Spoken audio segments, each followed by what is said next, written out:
Stalker आज के video में हम देखेंगे, क्योंकि कल निफ्टी की एक्सपायरी है तो निफ्टी का स्पेशली हम देखेंगे कि कल के लिए आप कैसे ट्रेड कर सकते हो और कहाँ पे एंट्री बना सकते हो, कौन सा कॉल या पुट आपको लेना चाहिए और कहाँ ट्रेडिंग करने से बचना चाहिए। चलिए तो शुरू करते हैं। तो देखिए यहाँ पे आज पूरा यहीं से मार्केट क्यों गिरा, तो उसके पीछे का एक लॉजिक आपको बता देती हूँ। सपोर्ट एज अ रेजिस्टेंस काम कर रहा है। देखो यहीं से मार्केट बढ़ा था, राइट, यहाँ तक अब गया था।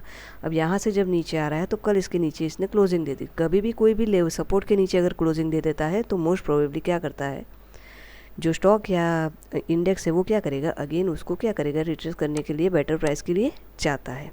अब सुबह सुबह देखो क्या हुआ, गैप अप ओपनिंग दे दी। गैप अप ओपनिंग दे दी तो एक ये व्यू बनता है कि भाई यहाँ जब भी नीचे आएगा तो हमें क्या लगता है कि यहीं से वो सपोर्ट लेके करीबन यहाँ तक उसको जाना चाहिए था। बट यहाँ पे क्या हुआ, यहाँ पे सारे लोगों के जो एसएल थे, अब यहाँ जिसने सेल किया था उनके स्टॉप लॉस यहाँ पे थे। यहाँ पे उन्होंने पूरे स्टॉप लॉस इस लेवल पे क्या किया, हिट किया। कैसे पता चला कि सबके स्टॉप लॉस हिट हो गए, क्योंकि जैसे ही यहाँ पे गया सडन देखिए इसका मूवमेंट बहुत ही फास्ट था। तो एक चीज़ तो यहाँ पे होगी कि अगर ये पलट के वापस नहीं गया तो इसके नीचे पूरे आने के चांसेस है। तो ये देखिए अगेन से उसने जाने की ट्राई की और अगेन एक बेरिश एंगल बना दी। तो आप यहाँ पे एंट्री बना सकते थे, एक एंट्री आप यहाँ पे भी बन सकती थी, यहाँ पे भी एक बेरिश एंगल है। तो करीबन आज का ट्रेड तो आपका ऐसा बन जाता और यहाँ कहीं का आपका स्टॉप लॉस लगा होता और टारगेट आपको अच्छे से मिल चुका होता।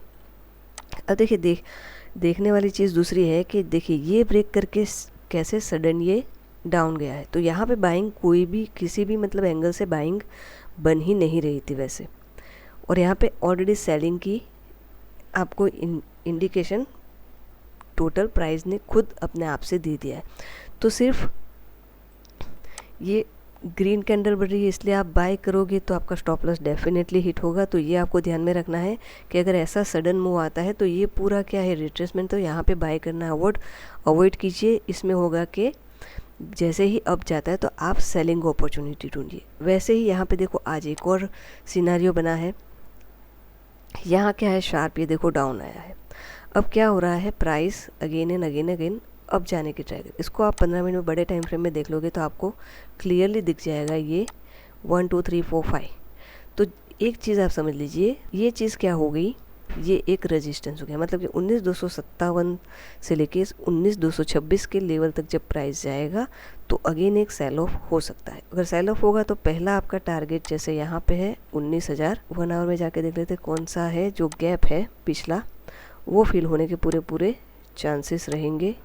ये देखिए यहाँ तक ये जो पूरा गैप है ना 19,058 से ये है 18,955, मतलब 19,000 समझ लो, 19,058 से 19,000।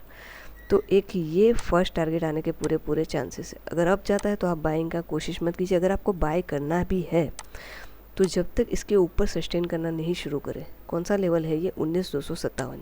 जैसे कि इस तरीके से मान लो अगर ऐसे करके जाता है यहाँ पे सस्टेन होकर फिर अगर आता है तो एक चांस है इसका कि भाई ये 19,404 तक चला जाए। लेकिन अभी तक जो इंडिकेशन दिख रहा है वो सब क्यों सेलिंग का है, क्योंकि ये देखिए अप डाउन मतलब क्या हो गया, जो लास्ट हमारा, आपको सिर्फ ट्रेडिंग करो तो एक ही चीज़ देखनी है, लास्ट सपोर्ट कौन सा है जहाँ से नया हाई बना, वो चीज़ इंपॉर्टेंट है। उसके नीचे अगर क्लोज आ गया, जैसे आज आया, ये देखिए सडन से ये लास्ट सपोर्ट था, हाई बनाया फिर सडन डाउन, बस फिर एक रिटेस्ट करता है तो आप सेल कर सकते हो। उसी तरीके से अगर ये हाई बना है, ये रिटेस्ट करा, आप बाय कर सकते हो, लेकिन नया हाई नहीं बना है तो ये रिस्की है। अब मान लो इसके नीचे शार्प डाउन आ गया तो एक चांस है यहाँ से अगेन बाउंस हो सकता है मे बी, और कल हो सकता है कि ये गैप डाउन ही खुल जाए, क्योंकि जिस तरीके से यहाँ पे प्राइस एक्शन बनी है तो इसके मोस्ट प्रोबेबली चांस है कि ये क्या करे, गैप डाउन ओपनिंग दे दे। अगर गैप डाउन ओपनिंग देता है तो 19,000 और 19,058 में आपको वापस से देखना पड़ेगा कि प्राइस कैसे चल रहा है। बट यहाँ पे अगर ऐसे कुछ जाता है तो यहाँ पे आप एक सेलिंग अपॉर्चुनिटी ले सकते हो 19,257-226 के बीच में। ठीक है, तो ये रहा आपका कल एक्सपायरी, क्योंकि कल मंथ की भी एक्सपायरी है। तो बहुत ही इंपॉर्टेंट रहने वाला कि अक्टूबर मंथ कहाँ पे आके बंद होगा। हम जाके एक बार मंथली का भी देख लेते हैं कि वहाँ पे क्या सिनेरियो बन रहा है और हमें क्या देखने को मिल रहा है। ये देख लो, पहली बार ये सब मैं हटा लेती हूँ अभी। ये देखिए पूरा 3 महीने क्या था, प्राइस एक ही रेंज में था। अभी आज इसके नीचे आके, अभी अगर ये मंथ इसके नीचे आके क्लोज हो गया तो मैक्सिमम चांस है इसके और नीचे जाने के। ठीक है, क्यों? क्योंकि देखो अगर नीचे क्लोज हो गया, मैंने जैसे बोला ये सपोर्ट है, अगर सपोर्ट के नीचे क्लोज हो गया, यहाँ पे भी देखो अगर ये पूरे वीक में यहाँ पे क्लोज हो गया तो इसके मैक्सिमम चांस रहेंगे ये जो लेवल है यहाँ से लेके यहाँ तक, मतलब कि 18,900 से लेके 18,651 तक इसके पूरे चांस रहेंगे नीचे जाने के। क्यों? क्योंकि ये सपोर्ट है 19,229, इसके नीचे क्लोज दे दिया तो ये डेफिनेटली पूरा फिर नेक्स्ट मंथ यहाँ तक डेफिनेटली चला जाएगा। तो ठीक है, ये लेवल को ध्यान में रखिए। चलिए फिर मिलेंगे नेक्स्ट वीडियो में।